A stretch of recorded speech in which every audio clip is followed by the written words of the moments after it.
కడాన అధ్యక్ష social media సైకోలు తయారు చేశారు. డబ్బులు డిజిటల్ కార్పొరేషన్లో పే చేస్తారు, ఆర్మీని తయారు చేస్తారు. ఆ ఆర్మీని తయారు చేస్తే కడాన్ నా మీద నీ మీద అందరి మీద పెట్టారు, కానీ కడాన కన్న తల్లి పైన కూడా పోస్టర్స్ పెట్టే పరిస్థితికి వచ్చారు అధ్యక్ష. పోస్ట్ చేసే పరిస్థితికి వచ్చారు. ఆయన శీలాన్ని కూడా శంకించే విధంగా ఏమనాలి, మనుషుల జంతువులని అడుగుతారు. మళ్ళా సిగ్గు లేకుండా మాట్లాడుతున్నారు. ఈ రోజు ఎక్కడికక్కడ మాట్లాడుతున్నారు.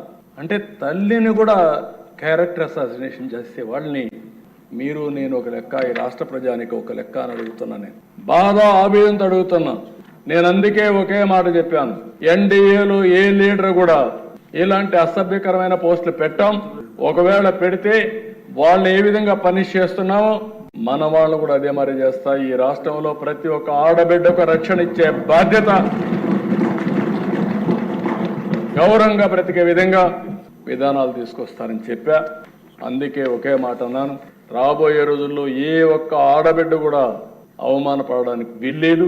కఠినంగా వ్యవహరిస్తాం, మెర్సిలెస్ గా ఉంటాం, చట్టానికి పదును పెడతాం. పదును పెట్టడమే కాదు, అలాంటి వాళ్ళు ఈ రాష్ట్రానికే ఒక విధంగా చెప్పాలంటే ఈ రాష్ట్రంలో ఉండడానికి కూడా అర్హత లేదు. నేను చాలా స్పష్టంగా చెప్తున్నా, ప్రజల కోసరం, ఆడబిడ్డల రక్షణ కోసరం ఈ ప్రభుత్వం కఠినమైన నిర్ణయాలు తీసుకుని ఉక్కు పాదంతో అణిచివేస్తాం తప్ప వదిలిపెట్టే సమస్య లేదని మరొకసారి ఈ సభ ద్వారా ఆడబిడ్డలందరికీ విజ్ఞప్తి చేస్తున్నా.